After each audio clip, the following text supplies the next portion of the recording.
bakieni salama, kuweni na amani kwenye ngome zenu hizo, msitoke. Fa inna ma'akum kaifa ma taqallabat halukum, sisi tuko huku, tuko pamoja na nyinyi hali yoyote itakayogeuka kwenu. Tuko na nyinyi kwa amani na vita, kwa kheri na shari, sisi tuko pamoja na nyinyi. Msijisikie wapweke, sisi tutatoa sapoti ya kutosha, tuko na nyinyi.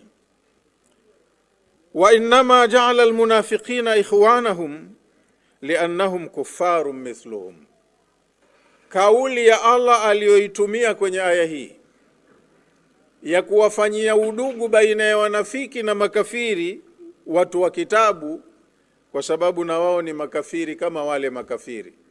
Mnafiki huwa ukafiri wake kauficha tu.